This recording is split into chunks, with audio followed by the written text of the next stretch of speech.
విజయ్ మీద క్రిమినల్ కేసులు పెడతారని అంటున్నారు. ఇది నిజమా అండి? అంటే నిజమేనేమో.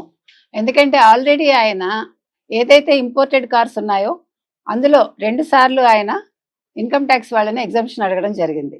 అంటే కోర్టుకు వెళ్ళారు ఆయన.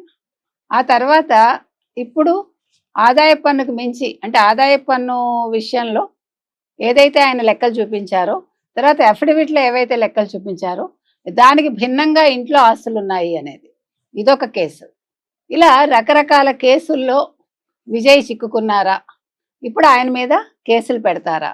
ఇంకొక విషయం ఏంటంటే, ఇప్పుడు పార్టీ ఫండ్ ఎక్కడి నుంచి వచ్చింది? పార్టీ ఫండ్ కొన్ని క్రిస్టియన్ ఆర్గనైజేషన్స్ ఇచ్చాయని అంటున్నారు, ఎంతవరకు నిజమో తెలియదు. సో ఆ ఫండ్ని ఏ రకంగా ఉపయోగించాడు ఈయన? ఇంకొక పక్క అసలు అంటే జగన్మోహన్ రెడ్డి కూడా ఇతనికి సహాయం చేశాడా?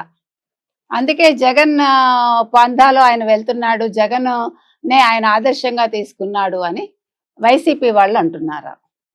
మరి ఏం జరగబోతోంది? ఇప్పుడు ఈయన ఓ పక్క తన పార్టీని స్థాపించడంలో అంటే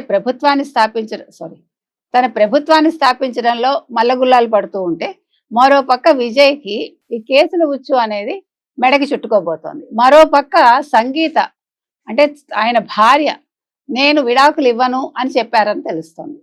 మరి ఇప్పుడు సంగీతే ముద్దు అంటున్నాడు ఆయన, నాకు త్రిష వద్దంటున్నారా? ఏం జరుగుతోంది అనేది మరి ఈయన ఎన్ని కేసులు